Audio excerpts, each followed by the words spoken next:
Bismillahirrahmanirrahim. Bismillahirrahmanirrahim. Assalamualaikum warahmatullahi wabarakatuh. Selamat sore, salam sejahtera bagi kita semua. Pertama-tama, izinkan saya yang telah saya hormati Ibu Nindya Putri Arum, SHUM, MA, selaku dosen mata kuliah Digital Marketing AK 304, yang saya banggakan teman-teman sekalian. Izinkan saya Muhammad Az-Zahir, mahasiswa Universitas Cyber Asia, Prodi Akuntansi PJJ S1, akan membawakan sebuah pemaparan materi atas pelaksanaan ujian akhir semester. Latar belakang dari pemaparan materi pada hari ini adalah pertama dalam rangka menindaklanjuti dan menyelesaikan ujian akhir semester ganjil tahun ajaran 2024-2025. Yang kedua adalah memaparkan perbandingan antara dua brand terkenal terkait dengan perolehan engagement dan digital marketingnya. Dan yang terakhir adalah memahami kelebihan dan kekurangan setiap brand tersebut. Kemudian pada sore hari ini, sehubungan dengan saya salah satu orang penikmat kopi, pada hari ini saya akan membawakan terkait dengan perbedaan dua brand yang sudah kita kenal secara umum, yaitu adalah Janji Jiwa dan Starbucks. Seperti kita ketahui, Janji Jiwa adalah merupakan perusahaan kopi yang tergabung dari jaringan Jiwa Group PT Luna Boga Neraya yang didirikan pada tanggal 15 Mei tahun 2018 oleh Billy Kurniawan yang berdiri di Jakarta. Kemudian seperti kita ketahui bahwa operasi dari Janji Jiwa ini sudah hampir berada di seluruh Indonesia. Kemudian Starbucks seperti kita ketahui merupakan perusahaan dengan logo dengan gerai kopi yang didirikan di Amerika pada tanggal 31 Maret tahun 1971. Starbucks sendiri menjadi sebuah gerai kopi yang menjadi kiblat di mana gerai-gerai kopi modern sekarang. Kemudian Starbucks Coffee mulai masuk ke Indonesia pada tanggal 17 Mei tahun 2022 di Plaza Indonesia melalui PT Sari Coffee Indonesia. PT Sari Coffee Indonesia ini adalah satu-satunya yang memiliki izin eksklusif untuk mendirikan dan mengoperasikan Starbucks di Indonesia. Nah, selanjutnya materi pembahasan pada hari ini adalah pertama adalah strategi digital, yang kedua adalah kelebihan dan kekurangan antar kedua brand tersebut, kemudian persaingan dan target pasar penjualan. Yang keempat adalah penggunaan teknologi digital, dan yang terakhir adalah kritik dan pendapat saya pribadi. Terima kasih. Nah, masuk antara strategi digital dan Janji Jiwa dan Starbucks. Sebenarnya strategi digital yang mereka gunakan itu hampir sama dan hampir mirip sebenarnya secara umum seperti yang kita ketahui. Di antara keduanya menerapkan konten kreatif media sosial, kemudian ada Key Opinion Leaders atau KOL, kemudian ada analisis ketertarikan customer. Yang keempat adalah penggunaan teknologi, yang kelima adalah program loyalitas, kemudian ada penerapan SEO, event dan kolaborasi. Nah, saya ingin menjelaskan terkait dengan pertama konten kreatif media sosial. Nah, atas konten kreatif media sosial ini, Janji Jiwa melakukan kampanye yang dibalut dengan storytelling. Nah, contohnya storytelling adalah di balik nama Janji Jiwa ini, produsen atau pemilik merek dagang membuat pelanggan tertarik dengan perasaan cerita yang berada di dalamnya.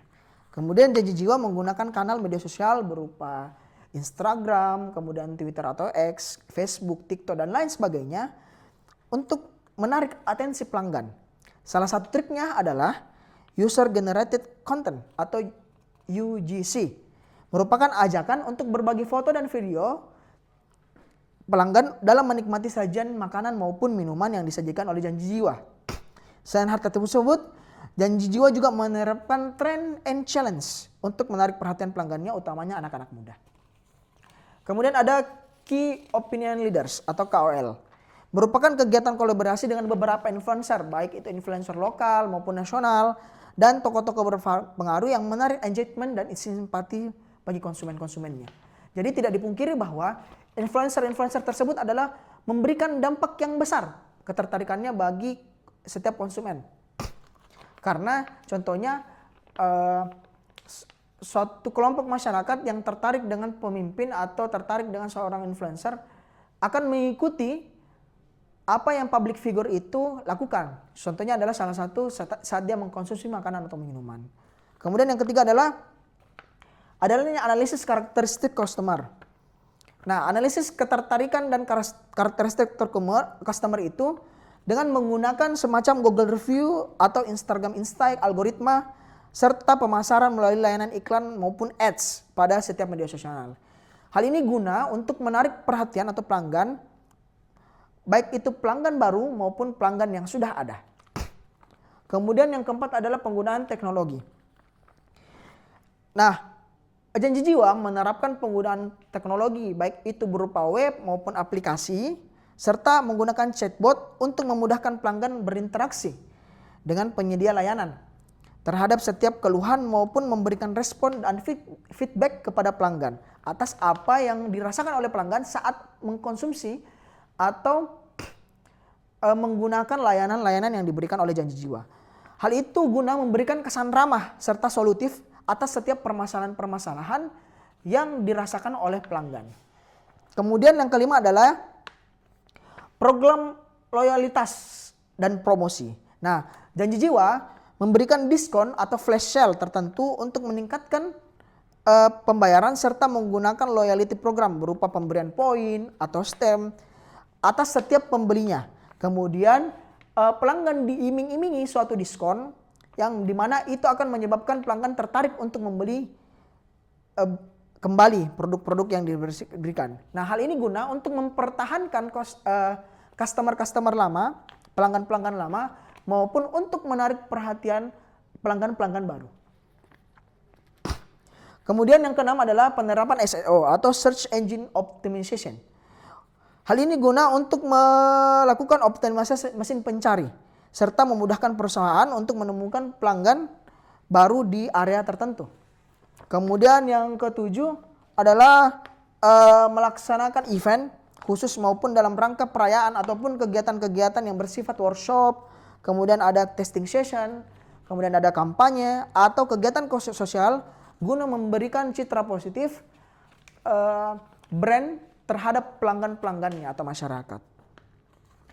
Yang terakhir adalah kolaborasi dengan brand lain. Nah, tidak dipungkiri bahwa Janji Jiwa telah melaksanakan kolaborasi dengan brand-brand lain. Antara lain adalah Oreo, Milo, Outside, kemudian serta pemasaran dengan startup seperti Gojek maupun dengan aplikasi Grab. Lanjut.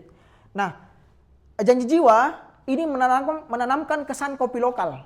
Nah, kopi lokal ini menjadikan bahwa Janji Jiwa ini adalah milik bangsa dan salah satunya dengan memenangkan Indonesian Wow Brand tahun 2022. Hal ini menambah nilai bahwa Janji Jiwa ini adalah benar-benar buatan anak bangsa agar dapat menarik perhatian masyarakat dengan lebih. Kemudian selanjutnya Starbucks. Strategi digital Starbucks. Nah, Starbucks ini dikenal dengan sebagai brand premium yang menawarkan cita rasa yang unik. Kemudian walaupun sebenarnya produk kopi dalam negeri masih banyak jauh lebih baik daripada Starbucks, namun dengan strategi pemasaran yang kuat untuk mengubah citra mereka menjadi lebih eksklusif dan mewah, Starbucks menerapkan beberapa strategi digital yang sebenarnya ini sudah diterapkan lama oleh mereka. Dan ini menjadi kiblat bagi perusahaan kedai-kedai kopi di seluruh negara untuk menerapkan hal yang sama dengan apa yang dilaksanakan oleh Starbucks ini. Pertama adalah konten kreatif media sosial. Nah, Starbucks memberikan pula storytelling tentang sebuah kualitas, rasa, nilai dari sebuah kopi yang dibalut dengan cara eksklusif. Kemudian Starbucks dengan logonya itu yang bersifatnya konsisten bahkan di seluruh dunia. Jadi setiap apa yang disajikan Starbucks di hampir seluruh dunia itu hampir sama, teman-teman sekalian. Kemudian Starbucks dikenal dengan logo hijau dan desain gerainya yang konsisten tersebut memberikan fokus atas kualitas tinggi, gaya hidup, pengalaman premium yang membuatnya berbeda dengan kopi-kopi lainnya. Kemudian Starbucks menggunakan kanal seperti media sosial, Instagram, Twitter, X maupun Facebook dan TikTok dan lain sebagainya untuk menarik atensi pelanggan, serta digunakan sebagai sarana interaksi kepada pelanggannya. Contohnya di beberapa tahun sebelumnya, di antara tahun 2019 dan 2018, Starbucks itu berkampanye menggunakan hashtag Starbucks dan itu diikuti oleh kalangan masyarakat pada umumnya. Apalagi anak-anak muda di luar negeri. Dan itu mempengaruhi konsumen yang berada di dalam negeri ataupun di Indonesia. Kemudian ada Key Opinion Leaders. Nah, merupakan kegiatan kolaborasi antara beberapa influencer maupun tokoh-tokoh berpengaruh untuk menarik engagement dan simpati bagi konsumen. Contohnya di beberapa tayangan layar lebar, beberapa artis itu termasuk iklan sebenarnya. Beberapa artis itu mengkonsumsi Starbucks saat penayangan film. Jadi itu memberikan bahwa Starbucks adalah minuman yang dinikmati oleh kalangan-kalangan atas. Salah satu hal yang menarik perhatian saya di antara tahun 2020 dan 2019 sampai 2021 sempat terdapat serial TV bernama Game of Thrones, di mana salah satu adegannya itu menampilkan ada gelas dengan logo Starbucks berada di atas meja. Dan hal tersebut menyebabkan kegemparan di jagat media sosial. Kenapa seperti itu? Karena scene dari film tersebut menampilkan kisah medieval atau abad pertengahan yang berada di Eropa. Sedangkan lucunya Starbucks di situ muncul, teman-teman sekalian. Jadi itu menjadi apa akibat dari kesalahan yang dilakukan oleh aktris tersebut? Itu menyebabkan secara tidak langsung Starbucks mendapatkan atensi publik dan menyebabkan peningkatan konsumsi pada minuman tersebut. Kemudian ada analisis ketertarikan pelanggan. Contohnya adalah penggunaan Google Review, Instagram Insight, algoritma, serta pemasaran melalui layanan iklan maupun ads sama seperti sebelumnya. Guna menarik pelanggan serta mempertahankan pelanggan-pelanggan lama. Kemudian ada melaksanakan program loyalitas. Nah, program loyalitas Starbucks ini termasuk salah satu program loyalitas yang kuat. Karena tidak dipungkiri bahwa sejak dia berdiri, Starbucks menjadi salah satu kedai kopi yang cukup digemari hampir di seluruh dunia. Hal itu adalah untuk mempertahankan pelanggan lama dan menarik perhatian pelanggan baru. Kemudian ada melaksanakan event khusus dalam rangka perayaan ataupun kegiatan yang bersifat workshop, testing session maupun kampanye atau kegiatan sosial guna memberikan citra positif bagi pelanggannya. Kemudian ada kolaborasi. Kolaborasi juga Starbucks berkolaborasi dengan beberapa pihak terkenal internasional seperti boyband, kemudian girl band Blackpink, kemudian ada Line Friends, kemudian ada Disney, SpongeBob SquarePants, dan termasuk BNN, Badan Narkotika Nasional. Kemudian penggunaan teknologi. Starbucks juga menggunakan penggunaan teknologi seperti chatbot, kemudian aplikasi di Play Store, kemudian ada juga webnya sendiri. Jadi dalam rangka guna memberikan solutif terhadap permasalahan-permasalahan yang dihadapi pelanggan serta agar Starbucks menerima masukan dari pelanggan-pelanggan tersebut. Nah, memang Starbucks ini di kalangan masyarakat itu dikenal dengan brand premium yang menawarkan cita rasa yang unik, kemudian memberikan kesan eksklusif dan mewah. Di Indonesia sendiri, belakangan ini pada antara tahun 2018 dan tahun 2020, di jagat media sosial itu sempat ramai anak-anak muda yang memamerkan logo kopi Starbucks. Nah, hal tersebut apa? Untuk memamerkan gengsi bahwa mereka adalah orang-orang yang mampu meminum kopi tersebut. Sebenarnya, jadi tidak dipungkiri bahwa brand sangat berpengaruh dengan kondisi sosial masyarakat tersebut. Karena dianggap bahwa ketika kita mengkonsumsi minuman tersebut dianggap memiliki strata sosial yang tinggi, kemudian kehidupan yang royal. Seperti itu. Kemudian apa sih kelebihan dan kekurangannya? Nah, untuk kopi Janji Jiwa memiliki kelebihan. Pertama itu kelebihannya itu konsep lokal yang kuat. Menanamkan bahwa itu adalah produk dalam negeri, milik Indonesia sendiri. Kemudian ekspansinya yang cepat. Mengapa saya bilang dia ekspansi yang cepat?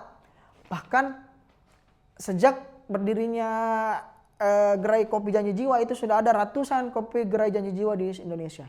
Kemudian ada menu simple dan fokus.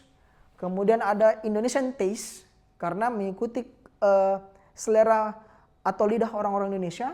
Kemudian branding yang sifatnya kekinian karena menarik guide anak-anak muda. Kemudian harga yang terjangkau karena relatif murah. Dan kemasan yang praktis karena sifat yang bersifat take away.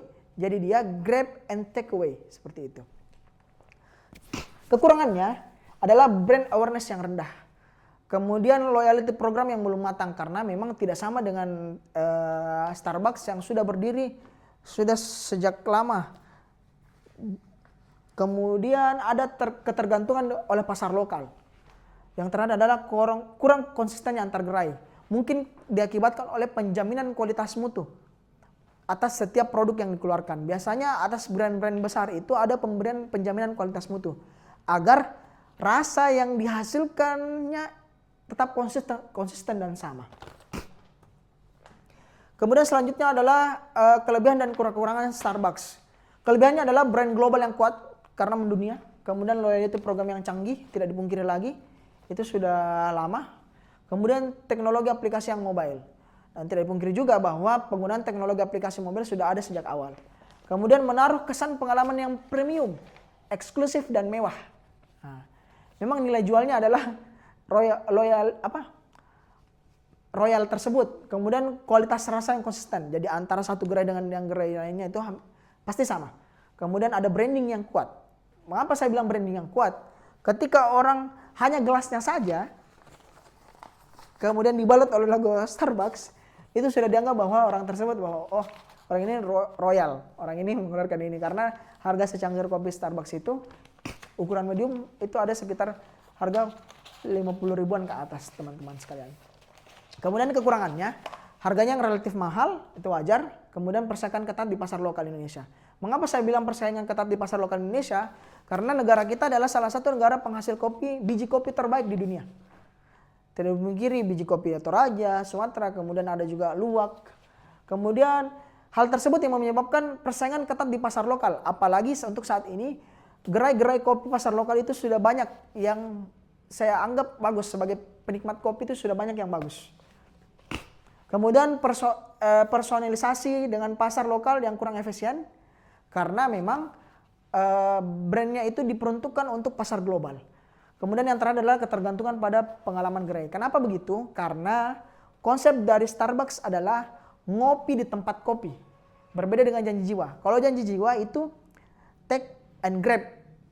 Jadi kalau grab jadi cuma untuk dibungkus. Sedangkan Starbucks ini adalah pengalaman ngopi di tempatnya. Jadi dia memberikan kesan kemewahan, kemudian eksklusif, premium dan lain sebagainya. Nah, persaingan target pasar atau penjualan. Nah, ini ada beberapa persaingan target pasar dan penjualan. Pertama adalah Janji Jiwa dan Starbucks dari segi harga. Kalau Janji Jiwa itu relatif murah, sedangkan Starbucks itu relatif mahal. Kemudian target pasarnya. Target pasar untuk Janji Jiwa adalah masyarakat menengah ke bawah. Kemudian untuk Starbucks itu menengah ke atas. Kemudian brand awareness itu lokal, yang satunya global. Kemudian pengalaman gerai itu premium. Kenapa? Maaf, minimalis. Mohon maaf, untuk Janji Jiwa itu minimalis, sedangkan Starbucks itu premium. Kemudian inovasi produk, Janji Jiwa itu terbatas. Kemudian Starbucks itu agak fleksibel. Kemudian kualitas dari Janji Jiwa itu kurang konsisten, sedangkan Starbucks itu konsisten. Kemudian loyalty program untuk Janji Jiwa itu masih berkembang, sedangkan Starbucks itu sudah canggih. Seperti itu. Mungkin sudah terasa haus teman-teman sekalian. Mohon maaf. Kemudian selanjutnya adalah teknologi digital. Nah, seperti kita tahu penggunaan teknologi digital itu sudah sangat umum untuk sekarang.